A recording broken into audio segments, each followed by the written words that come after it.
All right, let's hear it. Okay. Quiet times now.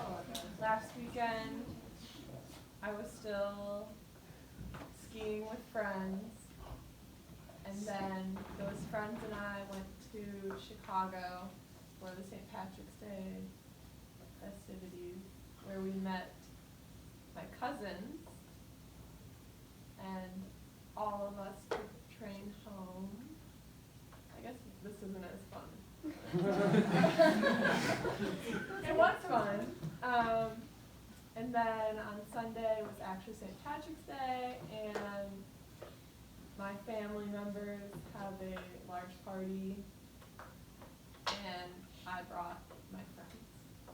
Thank you. That sounds like a really fun weekend. It was a good weekend. That's awesome. Now you see how awkward and weird that felt? Oh.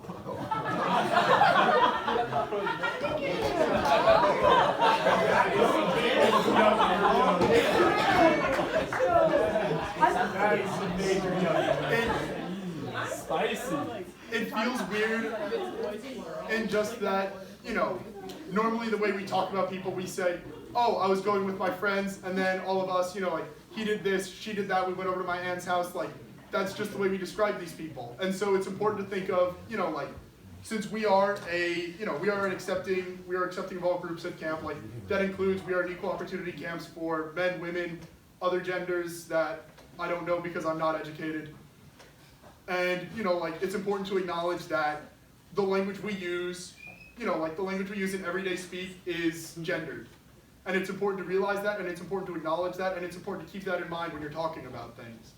And so when you're using, using gendered language is clearly okay, because otherwise we don't walk around saying like, oh, me and my relatives went to a party, it was enjoyable, which would just be really stilted.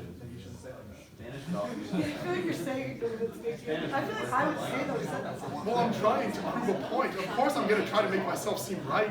I mean, I think I can tell a story pretty normally. Yeah, I didn't feel like that hard. I think it's harder. I feel like it's going right over all around. I think you should build linguistics. I think we should get to the point of it because it's like wrong. I'm not going to lie. That's literally the point. Then you're not supposed to use gendered pronouns? I literally just said the point and you weren't listening.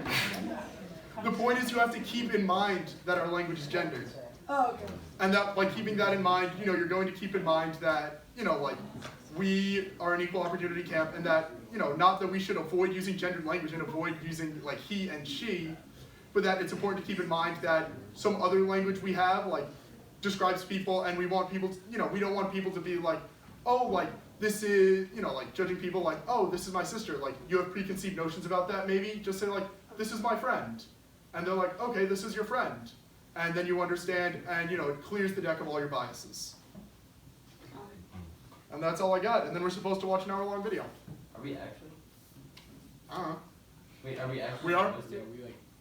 Yeah, so the video is like, it actually, it is long, but it does a really good job of like talking like from a better perspective than I think we as like students that go to a very non-diverse university can offer. So like, if you have, we have access to the auditorium. Yeah, it was unlocked last time I went down there. I doubt anyone's been down there in the 3 hours since. Sweet. Yeah. So it is kind of long. We apologize, but it also like does provide a really good viewpoint on something that I think we all need to like seriously talk about. Yeah. So. Do you want to go set it up downstairs? Yeah. I'm going to say clean up here because we only have this to one, so I'm going to stay. All right, everybody, let's go downstairs.